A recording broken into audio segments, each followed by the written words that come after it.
எல்லா சர்டிஃபிகேட்ஸையும் ஆர்டர் படி வரிசையாக வைக்க சொல்லியிருக்கிறாங்க. They have instructed us to arrange all certificates in an order. இந்த மாதிரி சொல்லலாம். எந்த ஆர்டரில் அரேஞ்ச் பண்ணணும்? இப்படி ஒரு கேள்வி கேட்குறோன்னு வச்சுக்குவோம். எந்த ஆர்டரில் அரேஞ்ச் பண்ணணும்? இந்த கேள்வி எப்படி கேட்குறது? ரொம்ப simple. What is the order? Okay, ரொம்ப சிம்பிளாக கேட்டாச்சு. வேறு மாதிரி எப்படி கேட்குறது? What is the order to arrange all certificates? எல்லா சர்டிஃபிகேட்ஸையும் எந்த ஆர்டரில் அரேஞ்ச் பண்ணணும்? What is the order to arrange all certificates?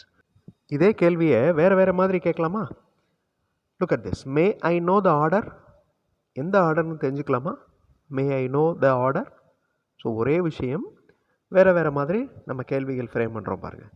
இன்னொரு டைப் பாருங்கள். Good you please tell me in which order I should arrange the certificates? ரொம்ப எலாபரேட்டிவான கேள்வி. Good you please tell me in which order, எந்த ஆர்டரில் I should arrange the certificates? Okay, இன்னொரு form பார்க்கலாமா? Okay, இதே கேள்வியை அர்த்தம் மாறாமல் இன்னொரு ஃபார்ம். இன் வாட் ஆர்டர், எந்த ஆர்டரில், in what order should I arrange all my certificates? So இந்த மாதிரி நீங்கள் சென்டென்சஸ் ஃப்ரேம் பண்ணி ப்ராக்டிஸ் பண்ணணும். அர்த்தம் மாறக்கூடாது. ஒரு சென்டென்ஸை வேறு மாதிரி சொல்லி பார்க்கணும். ஓகே, அந்த போர்டில் குறிப்பிட்டிருக்காங்க பாருங்களேன். எந்த ஆர்டரில் பண்ணணும்னு அந்த போர்டில் மென்ஷன் பண்ணியிருக்கிறாங்க. It is mentioned on the board. குறிப்பிடப்பட்டிருக்கிறது போர்டில். இந்த புக்கில் கொடுக்கப்பட்டிருக்கு அப்படிங்கிறது எப்படி சொல்கிறது?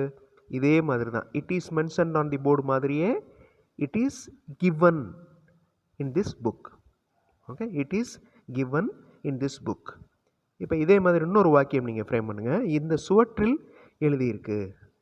இது எப்படி சொல்கிறது? இதே ஸ்ட்ரக்சரில் நீங்கள் ஃப்ரேம் பண்ணுங்கள். ரொம்ப simple. It is written. So given, written, இந்த வார்த்தைகள்லாம் பாருங்கள், past participle. Okay, given, written. Full video பார்க்குறதுக்கு தமிழ் வழி இங்கிலீஷ் சேனல் பாருங்கள். ரியல் லைஃப் சுச்சுவேஷனில் எப்படியெல்லாம் இங்கிலீஷில் பேசலாம் அப்படிங்கிறத அதில் எக்ஸ்பிளைன் பண்ணியிருக்கோம். ஸோ கண்டிப்பாக உங்களுக்கு யூஸ்ஃபுல்லாக இருக்கும். வீடியோவுடைய லிங்க் டிஸ்கிரிப்ஷனில் இருக்குது. வீடியோ பாருங்கள். உங்களுடைய ஸ்போக்கன் இங்கிலீஷ் ஸ்கில் கண்டிப்பாக டெவலப் ஆகும். தேங்க்யூ.